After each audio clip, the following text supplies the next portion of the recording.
Hello students, welcome back to my channel. आज जो topic हम डिस्कस करेंगे वो है बिहेवियर ऑफ द नाउन्स। इस टॉपिक में आपको ये पढ़ने को मिलेगा कि ऐसे कौन से नाउन्स होते हैं जिन्हें हमेशा प्लूरल फॉर्म में ही यूज़ किया जाना होता है।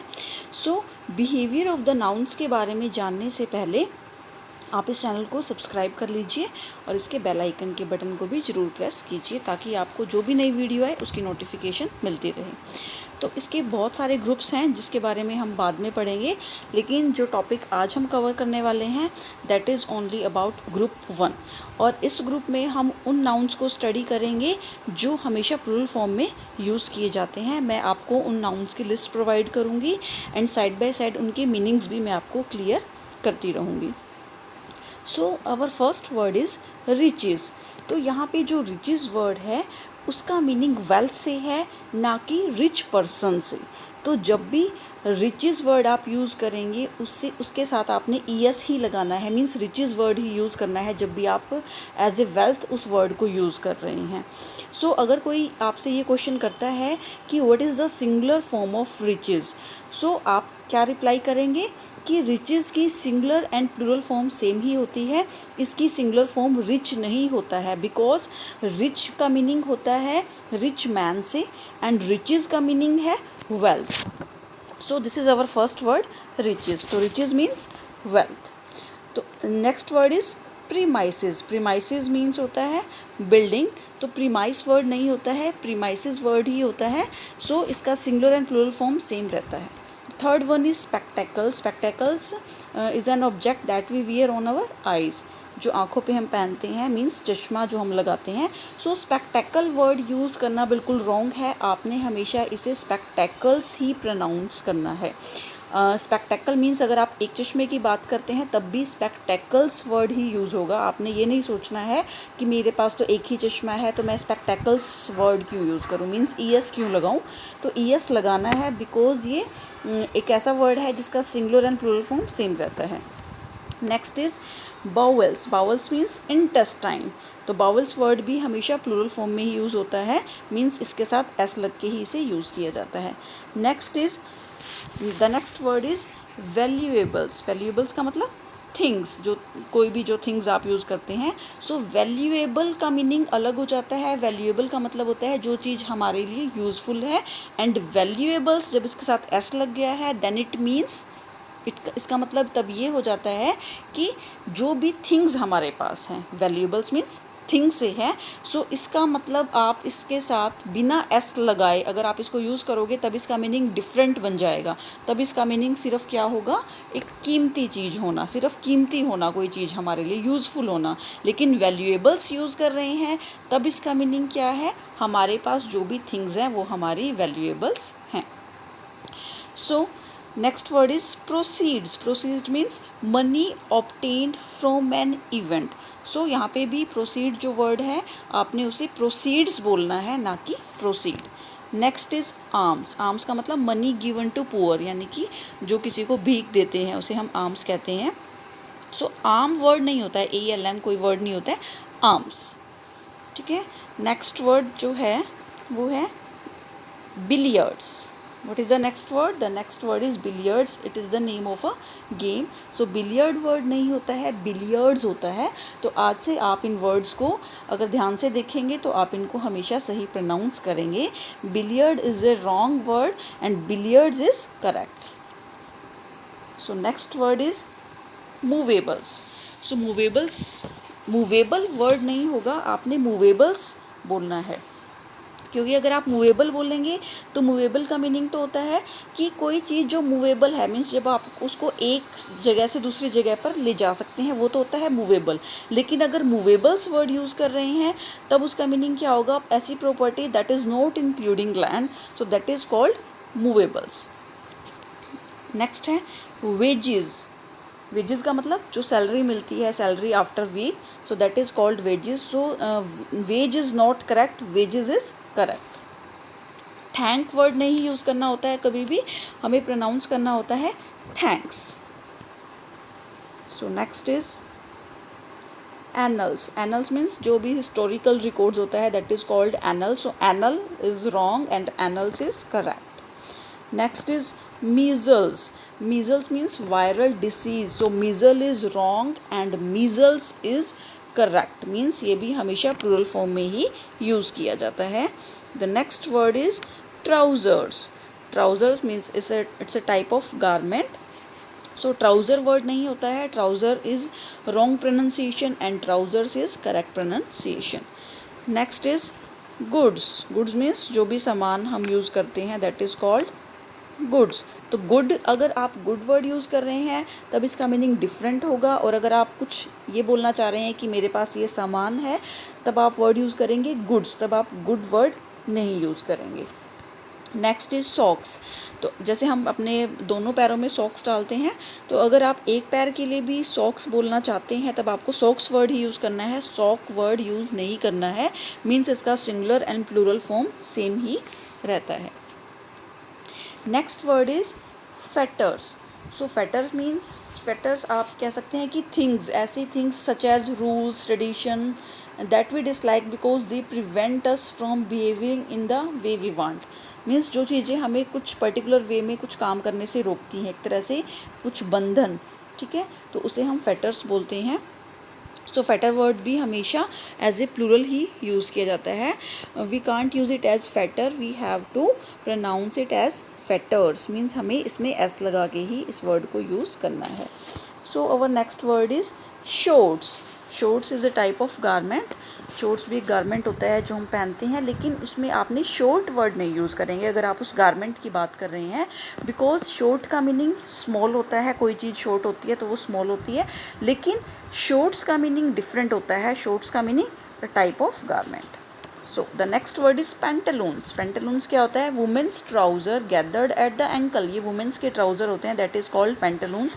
ये एक ब्रांड का नेम भी है पेंटालून्स. तो पेंटालून वर्ड नहीं यूज़ करना है, पेंटालून्स वर्ड यूज़ करना है. कब यूज़ करना है? जब वुमेंस के हम ट्राउज़र की बात कर रहे हैं. अवर next word is tidings. Tidings means news. तो आपको पता है जिस तरह से न्यूज़ वर्ड का भी सिंगुलर प्लूरल सेम रहता है, सिमिलरली टाइडिंग्स का मीनिंग भी न्यूज़ है, तो इसका भी जो प्लूरल फॉर्म होगी या सिंगुलर फॉर्म होगी वो सेम ही रहती है. मीन्स क्योंकि यहाँ पे टाइडिंग्स का मीनिंग न्यूज़ से है, सो टाइडिंग वर्ड नहीं यूज़ करना है. We have to use the word tidings. Okay, our next word is mumps. So mumps का मीनिंग होता है वायरल इन्फेक्शन. तो मम्प, क्योंकि इस इन्फेक्शन का नाम ही मम्प्स रखा गया है, तो आप यहाँ पे मम्प वर्ड यूज़ नहीं कर सकते हैं, that will be wrong. Our next word is eatables. Eatables means जो भी खाने की चीज़ें होती हैं, दैट इज़ कॉल्ड ईटेबल्स, जिन्हें आप खा सकते हैं. सो इसे भी हमेशा सिंगुलर प्लूरल इनका सेम रहता है. Next is scissors. एक ऐसा वर्ड है जिसे बहुत सारे लोग गलत बोलते हैं, सीज़र, लेकिन अगर आप एक सीज़र की बात कर रहे हैं तब भी आपको सीजर्स ही यूज़ करना है, ठीक है. तो सीज़र वर्ड नहीं यूज़ करना है, वो गलत हो जाएगा. सीजर्स ही होता है, आपको सीज़र नहीं यूज़ करना. Next is stockings. Stockings means a women's garment made of nylon that fits closely over the foot. Skirt के साथ ये बहुत बार वियर किया जाता है स्टॉकिंग्स. तो स्टॉकिंग वर्ड यूज़ करना गलत होता है, and the correct word is stockings. Our next word is surroundings.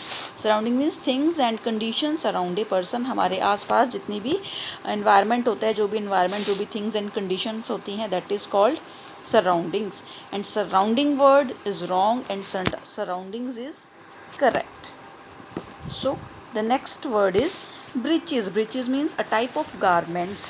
ये भी एक तरह का garment होता है, that is called breeches. तो breech word is wrong and breeches is correct. Next is arms. यहाँ पे आर्म्स का मीनिंग क्या है? वेपन से है, हथियारों से है.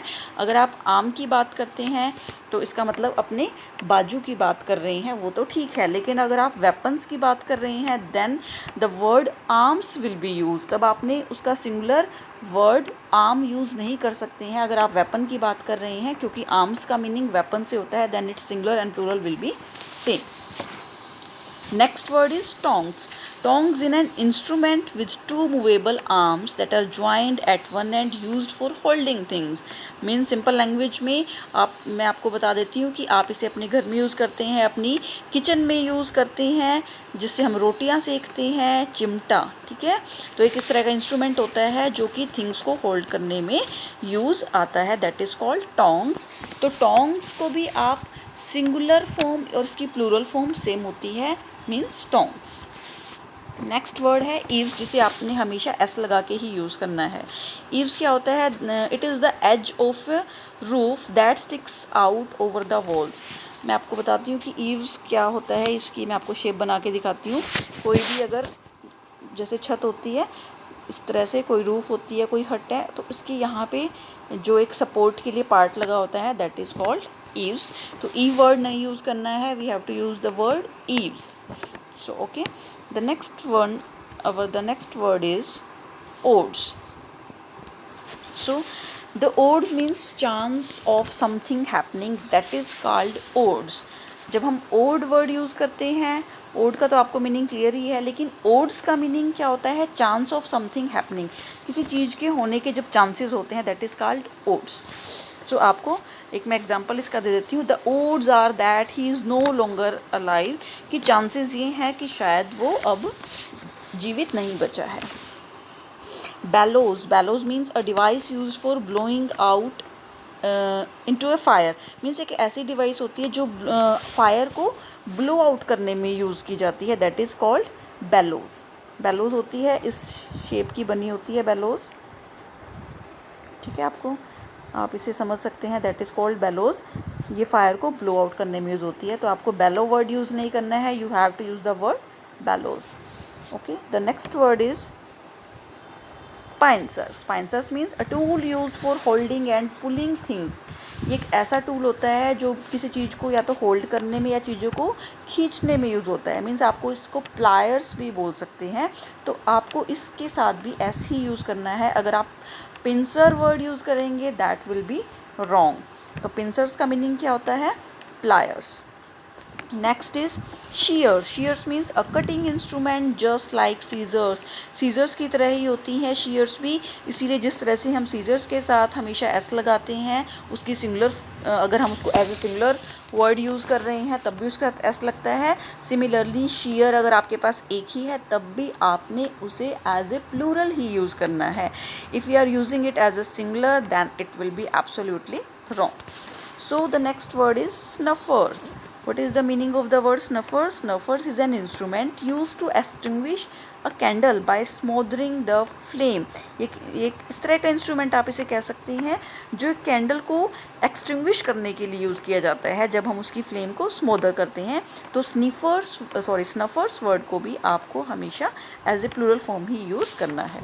नेक्स्ट वन इज़ ड्रॉर्स क्या होता है? It's a box shaped storage compartment without a lid. Drawers आप अपने घरों में आपके पास ड्रॉर्स होते हैं जिसमें आप सामान रखते हैं, तो आपको ड्रॉर वर्ड यूज़ नहीं करना है। आपको ऐसे नहीं बोलना है कि मेरी ड्रॉर में ये सामान रखा है, नो, आपको यूज़ करना है ड्रॉर्स में सामान रखा हुआ है। Okay, so the next word is trappings. So trappings means actually यहाँ पे the next word is trappings means a horse ornamental harness. Horse की जो लगाम होती है जो बिल्कुल ऑर्नामेंटल होती है, जिसे पूरी तरह से डेकोरेट किया जाता है, that is called trappings. So it is always used in plural form. Next is pants. आपको ऐसे नहीं बोलना है कि पैंट, कि मेरी पैंट ला दो, please give me my pant, no, you have to use it that कि आपको हमेशा उसे प्लूरल फॉर्म में यूज़ करना है। मीन्स अगर आप एक पेंट की भी बात कर रहे हैं तब भी आप उसे पेंट्स ही बोलेंगे, ठीक है। Next word is staggers means unable to walk stand steadily. जो लड़खड़ा रहा होता है दैट इज़ कॉल्ड स्टैगर्स। तो आपको इसे भी एज ए प्लूरल फॉर्म ही यूज़ करना है। Next word is gripe means complaint about something in an irritating way. जब आप बहुत इरिटेट होकर किसी चीज़ के बारे में कंप्लेंट करते हैं देन ये इसका मीनिंग होता है ग्राइप्स का। सो ग्राइप वर्ड यूज़ नहीं करना है, gripes is the correct word. Next last word is nuptials means wedding को नपचियल्स यूज़ किया जाता है। सो नपचियल्स को भी आपको एज ए प्लूरल फॉर्म ही यूज़ करना होता है। आपको इसके कुछ एग्जांपल्स पढ़ने को मिल जाएंगे।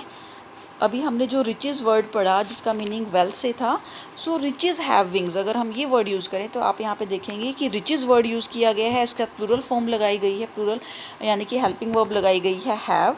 तो riches in the above sentence means wealth, यहाँ पे रिचेस का मीनिंग वेल्थ से है, ना कि रिच पर्सन से।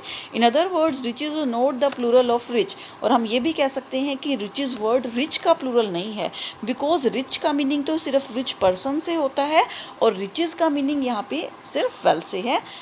इसीलिए इस वर्ड की इंडिपेंडेंट एग्जिस्टेंस है and it is always used in plural, इसीलिए इसको प्लूरल फॉर्म में ही यूज़ किया जाता है। इसीलिए यहाँ पे प्लूरल वर्ब ही यूज़ हुई है हैव। तो रिचेस वर्ड है तो रिचेस प्लूरल में यूज़ हुआ है, तो इसीलिए इसके साथ वर्ब भी प्लूरल ही लगेगी। नेक्स्ट एग्जाम्पल हम सीजर्स का देख लेते हैं। अगर हम ये वर्ड बोलते हैं kindly give me a scissor, it's a wrong, kindly give me a pair of scissors, ये बिल्कुल करेक्ट सेंटेंस है। तो सीजर वर्ड यूज़ नहीं करना है, you have to use the word scissors. Last sentence is my spectacles have been broken, ये बिल्कुल correct है because here we have use spectacles in plural. Spectacles word को या फिर जो भी अब आप चश्मे की बात कर रहे हैं उसमें आपको स्पेक्टेकल्स वर्ड ही यूज़ करना है। तो स्टूडेंट्स आज हमने कौन सा पार्ट पढ़ा? पार्ट 1 पढ़ा, जिसमें हमने प्लूरल वर्ब्स के बारे में पढ़ा, प्लूरल नाउन्स के बारे में पढ़ा। और नेक्स्ट वीडियो में मैं आपको इसके और भी ग्रुप्स के बारे में डिस्कस करूँगी कि कौन से नाउन हमेशा सिंगुलर फॉर्म में यूज़ होते हैं, सिंगुलर लगते हैं, कुछ नाउन सिंगुलर होते हैं लेकिन as a plural form use होते हैं। और भी बहुत इस तरह की वीडियोज़ मैं आपके लिए लेकर